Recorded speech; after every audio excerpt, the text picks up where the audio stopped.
আসসালামু আলাইকুম। সংবাদে আপনাদের সবাইকে স্বাগত জানাচ্ছি। আমি ফিরোজ তোহা। শুরুতেই সংবাদ শিরোনাম। বাংলাদেশের সর্বশেষ গুরুত্বপূর্ণ আপডেট সংবাদে আপনাকে স্বাগত। শুরুতেই সংবাদ শিরোনাম, পরে বিস্তারিত। প্রথমে জানাবো, চাঁদাবাজির অভিযোগে সেনাবাহিনীর হাতে ৩ সমন্বয়ক গ্রেপ্তার। সাতক্ষীরার দেবহাটা পুষ্পকাঠি চাঁদা নিতে গিয়ে সেনাবাহিনীর হাতে আটক হয়েছে কথিত ৩ সমন্বয়ক। আজ উপজেলার পুষ্পকাঠি গ্রামে ইউপি সদস্য গোলাম রাব্বানীর বাড়িতে এই ঘটনা ঘটে। আটক হওয়া সমন্বয়করা হলেন দেবহাটা উপজেলা বহেরা গ্রামের আব্দুল আলিমের ছেলে নাহিদ হাসান, শ্যামনগর উপজেলা কৈখালী গ্রামের আত্তাব মোল্লার ছেলে আব্দুর রহিম ও আশাশুনি উপজেলা আব্দুর রহমান। জানাবো, ইরানে হামলা হলে কি পরিণতি হবে যুক্তরাষ্ট্র এবং ইসরায়েলের। ইরানের এক শীর্ষ নিরাপত্তা কর্মকর্তা জানিয়েছেন, ইরান বর্তমানে সর্বোচ্চ সামরিক প্রস্তুতির অবস্থায় রয়েছে। যুক্তরাষ্ট্র কিংবা ইসরায়েল এ সময় যদি ইরানে কোনোভাবে আগ্রাসন চালায়, তারা দ্রুত এবং অপ্রত্যাশিত প্রতিক্রিয়ার মুখোমুখি হবে। ধ্বংস করে দেয়া হবে ইহুদিবাদী ইসরায়েল এবং যুক্তরাষ্ট্রকে।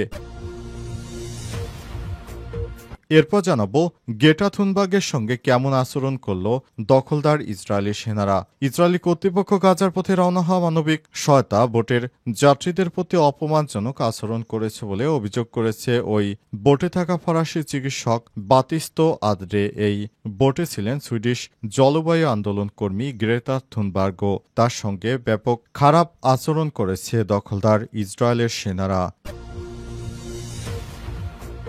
এদিকে চীনে নতুন করোনা ভাইরাসের আবির্ভাব, মহামারী সৃষ্টির আশঙ্কা।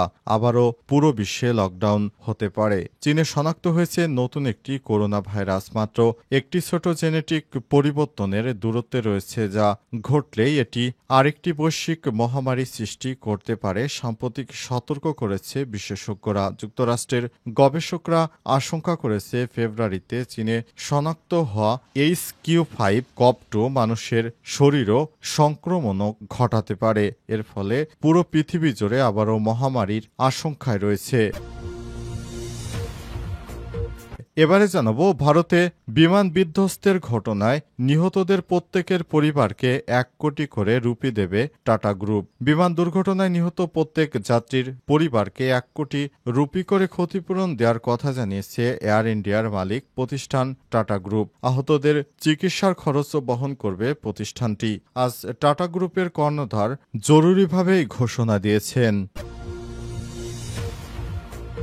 চাঁদাবাজির অভিযোগে সেনাবাহিনীর হাতে ৩ সমন্বয়ক গ্রেপ্তার। সাতক্ষীরার দেবহাটা পুষ্পকাঠি চাঁদা নিতে গিয়ে সেনাবাহিনীর হাতে আটক হয়েছে কথিত ৩ সমন্বয়ক। আজ উপজেলার পুষ্পকাঠি গ্রামে ইউপি সদস্য গোলাম রাব্বানীর বাড়িতে এই ঘটনা ঘটে। আটক হওয়া সমন্বয়করা হলেন দেবহাটা উপজেলা বহেরা গ্রামের আব্দুল আলিমের ছেলে নাহিদ হাসান, শ্যামনগর উপজেলা কৈখালী গ্রামের আত্তাব মোল্লার ছেলে আব্দুর রহিম ও আশাশুনি উপজেলা আব্দুর রহমান।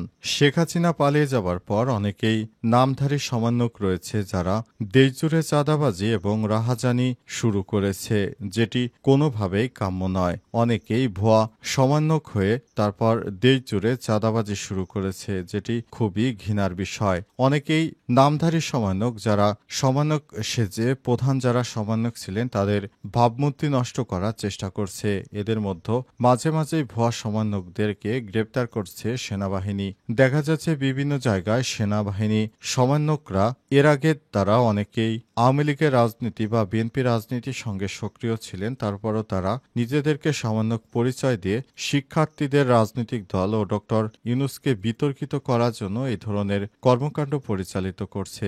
এদের জন্য কঠিন পদক্ষেপ নিতে হবে। আর সেনাবাহিনীর উচিত, যারা মিথ্যা চাঁদাবাজি করছে সমন্বয়কদের নাম দিয়ে, তাদেরকে গ্রেপ্তার করে তারপর জেল হাজতে পাঠানো। কারণ এরাই হচ্ছে দেশের প্রকৃত শত্রু, যারা সমন্বয়ক পরিচয় দিয়ে সমন্বয়কদের বিতর্কিত করার চেষ্টা করছে। এদেরকে কোনোভাবেই ছাড় দেওয়া উচিত নয়। হাসনাত আবদুল্লাহ, সার্জিস আলম সহ যারা এনসিপির নেতা রয়েছে, যারা সমন্বয়কদেরকে বিতর্কিত করার চেষ্টা করছে, তাদের বিরুদ্ধে তাদের আওয়াজ ওঠানো উচিত বলে মনে করছেন অনেক রাজনৈতিক বিশ্লেষকরা। ইরানে হামলা হলে কি পরিণতি হবে যুক্তরাষ্ট্র এবং ইসরায়েলের? ইরানের এক শীর্ষ নিরাপত্তা কর্মকর্তা জানিয়েছে, ইরান বর্তমানে সর্বোচ্চ সামরিক প্রস্তুতির অবস্থায় রয়েছে। যুক্তরাষ্ট্র কিংবা ইসরায়েলের সময় কোনো ধরনের আগ্রাসন চালালে তারা দ্রুত এবং অপ্রত্যাশিত প্রতিক্রিয়ার মুখোমুখি হবে, যেটি কখনোই তারা পূর্বেও পরিকল্পনা করতে পারেনি যে কী ধরনের সমস্যার মুখোমুখি হবে দখলদার ইসরায়েলি বাহিনী। ইসরায়েলের প্রধানমন্ত্রী বেঞ্জামিন নেতানিয়াহু কখনো ভাবতেই পারবে না তারা কি ধরনের সমস্যায় পড়বে, আর যুক্তরাষ্ট্রের সমস্ত ঘাঁটিগুলো ধ্বংস করে দেয়া হবে, এই হুঁশিয়ারি দিয়েছে ইরানের ধর্মীয় নেতারা। পাশাপাশি তারা জানিয়েছে যে দখলদার ইসরায়েলি বাহিনী কোনোভাবেই ইরানের হাত থেকে বাঁচতে পারবে না, তাদের মাটি খুঁড়ে তারপর হত্যা করা হবে এমন ঘোষণা দিয়েছে। প্রসঙ্গত, যুক্তরাষ্ট্রের সহায়তায় ইরানে ব্যাপক হামলার প্রস্তুতি নিতে শুরু করেছে দখলদার ইসরায়েলি বাহিনী। মধ্যপ্রাচ্যের মুসলিম দেশগুলো এক এক করে ধ্বংস করে আবার নতুন যুদ্ধে ইরানের সঙ্গে আবারও যুদ্ধে মেতে উঠছে দখলদার ইসরায়েলের প্রধানমন্ত্রী বেঞ্জামিন নেতানিয়াহু সরকার। কোনোভাবেই যেটিকে সমর্থন করছে না পুরো বিশ্ব। তারপরও নেতানিয়াহুর এবার যুদ্ধ করতেই হবে। যুদ্ধবাজ নেতানিয়াহুর নিরীহ ফিলিস্তিনিদের হত্যার পর, তারপর লেবাননে সশস্ত্র গোষ্ঠী হিজবুল্লাহদের হত্যার পর, ইয়েমেনের হুতি বিদ্রোহীদেরকে হত্যার পর এবার ইরানের দিকে চোখ দিয়েছে। পুরো পৃথিবীটাকেই তিনি ধ্বংসের একদম দ্বার প্রান্তে নিয়ে এসেছেন পৃথিবীর এই নিকৃষ্ট ইহুদিবাদী প্রধানমন্ত্রী।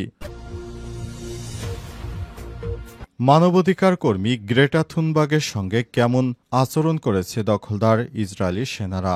গ্রেটা থুনবার্গের সঙ্গে খুবই খারাপ আচরণ করেছে দখলদার ইসরায়েলের প্রধানমন্ত্রী বেঞ্জামিন নেতানিয়াহুর সেনারা গ্রেটা থুনবার্গকে আটক করার পর আবারও ফ্রান্সগামী একটি ফ্লাইটে তুলে দেয়।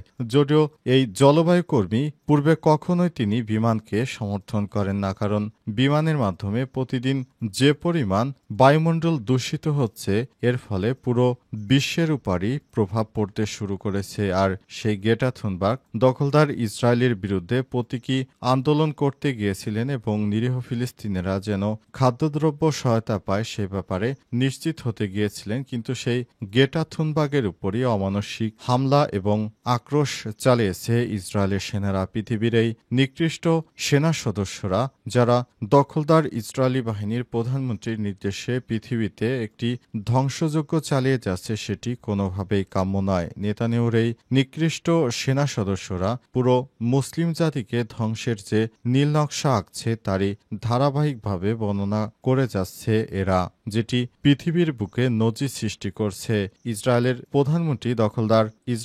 প্রধানমন্ত্রী বেঞ্জামিন নেতানিয়াহুর নির্দেশে পুরো পৃথিবী জুড়ে ইসরায়েলিরা নিরীহ মুসলিমদেরকে ধাপে ধাপে হত্যা করছে।